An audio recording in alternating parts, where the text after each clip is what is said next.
बाबरी मस्जिद जिंदाबाद बोलने का मतलब सिर्फ मुसलमान नहीं, बाबरी मस्जिद जिंदाबाद बोलना इंसाफ जिंदाबाद बोलने के बराबर है। हमारे मस्जिदों को शहीद करके तुम्हारे घर नहीं बन पाएंगे, याद रखो।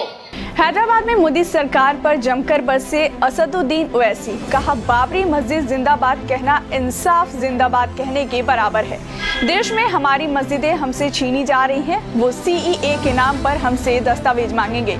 साथ ही ओवैसी कांग्रेस और समाजवादी पार्टी पर मुस्लिम वोटरों के मुद्दे पर जमकर हमले बोल रहे हैं। मेरे भाई, पार्लियामेंट में आपने देखा कि हमने खड़े होकर कहा CAA का कानून नहीं मानते, मैंने उस कानून को फाड़ दिया। दूसरे भी फाड़ सकते थे, नहीं फाड़े। हैदराबाद का एक लफ्ज है, फाड़ने पे नहीं बोलना चाहूंगा। आप कुछ नहीं कर सके। ट्रिपल तलाक का कानून आया, आप नहीं बोल सके। मोदी के हुकूमत में जुल्म और सुतम किया गया अखलाक पर, एनकाउंटर बुलडोजर पर किसने आवाज उठाई? मजलिस ने आवाज उठाई। UAPA का कानून में तरमीम की गई, किसने खिलाफ बोला? मजलिस ने बोला। किसने तायीद की? वो दुनिया के सामने है जो आज हमको बोलते हैं। मेरे भाई, अजीज दोस्तों और बुजुर्गों, पार्लियामेंट का आखिरी दिन, इस लोकसभा का आखिरी दिन हुकूमत ने रेजोल्यूशन लेकर आया तो किसने दुनिया के सामने कह दिया कि 17 दिसंबर 1992 को भारत की पार्लियामेंट में हमने रेजोल्यूशन पास करके RSS, विश्व हिंदू परिषद, बजरंग दल को उस ऐवान ने कंडेम किया था बाबरी मस्जिद की शहादत को। पार्लियामेंट में सन्नाटा हो गया। किसने भारत की पार्लियामेंट में कहा कि 22 जनवरी की बुनियाद GB पंत ने रखी, 6 दिसंबर के दिन रखी गई? किसने भारत की पार्लियामेंट में खड़े होकर कहा कि बाबरी मस्जिद जिंदाबाद, बाबरी मस्जिद जिंदाबाद? तुम भी बोल सकते थे, मगर नहीं बोलेंगे। सच्चाई को बयान कर सकते थे। बाबरी मस्जिद जिंदाबाद बोलने का मतलब सिर्फ मुसलमान नहीं, बाबरी मस्जिद जिंदाबाद बोलना इंसाफ जिंदाबाद बोलने के बराबर है।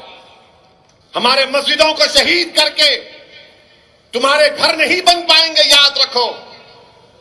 मेरे अजीज दोस्तों और बुजुर्गों, ये बात सबको समझने की जरूरत है। मगर आज हम क्या देखते हैं कि हमारी शनाख्त को खत्म करने की कोशिश की जा रही है। मस्जिदों को हमसे छीनने की कोशिश की जा रही है। शरीयत पर अमल ना करे, यूनिफॉर्म सिविल कोड की बात की जा रही है। CAA के कानून के रूल्स को बनाकर हमको हमारे ही मुल्क में कागज दिखाने पर मजबूर किया जाएगा।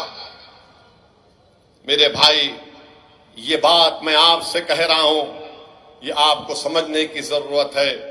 और लोग मजलिस के मुखालिफिन बोलते शरीयत पर अमल ना करे, यूनिफॉर्म सिविल कोड की बात की जा रही है।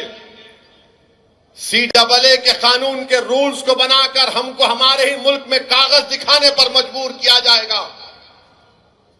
मेरे भाई, ये बात मैं आपसे कह रहा हूं, ये आपको समझने की जरूरत है।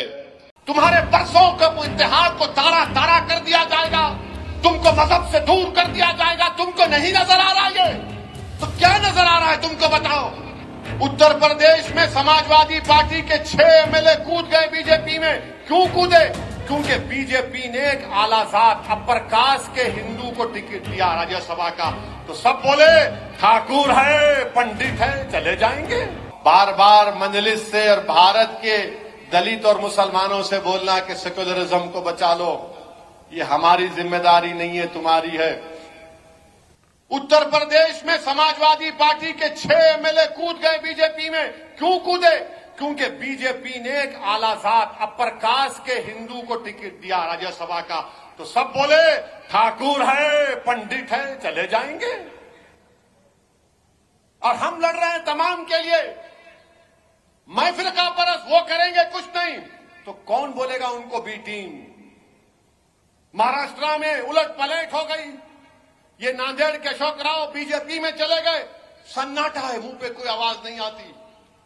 अब हल्लू शुरू हो गया खामोशी से। असद साहब, क्या होने वाला है 24 में? मैं उन लोगों से कह रहा हूं, अल्लाह आपको दिमाग दिया, आप देख नहीं रहे क्या होगा? आपको नजर नहीं आ रहा नविश्ते दीवार? क्यों बेवकूफ बनते हो? क्यों अपने आंखों पर पर्दा डालकर बैठे हो? होश के नाखून लो, देखो तुम्हारी बर्बादी के मंसूबे बनाए जा रहे हैं। तुम्हें सफ़े हस्ती से मिटाने की कोशिशें की जाएंगी, तुम्हारी शनाख्त को छीन लिया जाएगा, तुम्हारे बरसों के इतिहास को तारा तारा कर दिया जाएगा, तुमको मजहब से दूर कर दिया जाएगा। तुमको नहीं नजर आ रहा ये? तो क्या नजर आ रहा है तुमको बताओ? अरे कभी अपने आप को तो मजबूत करो, कभी अपने आप को तो वोट डालो। यही तो मैं कह रहा हूं, अपने आप को वोट डालो। अख्तर अली मान अगर किशनगंज से एमपी बनेगा तो किसका फायदा होगा? इम्तियाज जलील इंशाअल्लाह दोबारा एमपी बनेगा तो किसका फायदा होगा बताओ? असदुद्दीन ओवैसी दोबारा अगर हैदराबाद का एमपी बनेगा तो मेरा फायदा होगा? नहीं, ये गरीबों का फायदा होगा। तुम्हारे इत्तेहाद की कामयाबी होगी, तुम्हारे सियासी शऊर की कामयाबी होगी। सेक्युलरिज्म का नाम लेकर तुमने हमारे वोट को हासिल किया। तुमने बिहार को बीजेपी के गोद में डाल दिया, तुमने महाराष्ट्र को मोदी के झोली में डाल दिया, तुमने हिमाचल को अब बीजेपी के झोली में डाल रहे हो। हमारी वजह से मोदी वजीर आजम नहीं बन रहा। तुम सेक्युलर नाम निहाद सेक्युलर पार्टियों की नाहली की वजह से मोदी वजीर आजम बन रहा है।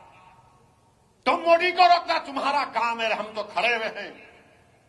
2019 का सीएसडीएस का डेटा उठाकर देख लो, जात बरादरियों ने कितने वोट मोदी को दिए, मुसलमानों ने कितने दिए। मेरे अजीज दोस्तों और बुजुर्गों, मेरे मजलिस के रुफ़क़ा, मेरी आपसे गुजारिश है कि आपको और हमको मिलकर काम करना है। ये हैदराबाद की सीट ये सिर्फ मजलिस की नहीं है, ये भारत के गरीब और मजलूमों की एक आवाज है। ये हैदराबाद की सीट सिर्फ मजलिस की नहीं है, ये उन गरीबों और मजलूमों की एक पहचान है। ये हैदराबाद की सीट सिर्फ मजलिस की नहीं है, बल्कि भारत के उन गयूर लोगों की, उन बेबस लोगों की एक आवाज है जो चाहते हैं कि भारत की पार्लियामेंट में उनके जज्बात की तर्जुमानी करते रहे। ये हैदराबाद की सीट सिर्फ तुम्हारी नहीं है, भारत के उन गयूर नौजवानों की एक आवाज है जो ये समझती है कि हमारे ख्वाबों को पूरा करने की एक आवाज भारत की पार्लियामेंट में हैदराबाद हो, औरंगाबाद हो, सीमांचल हो या देश के कोने में कहां पर हो, वो आवाज उठे।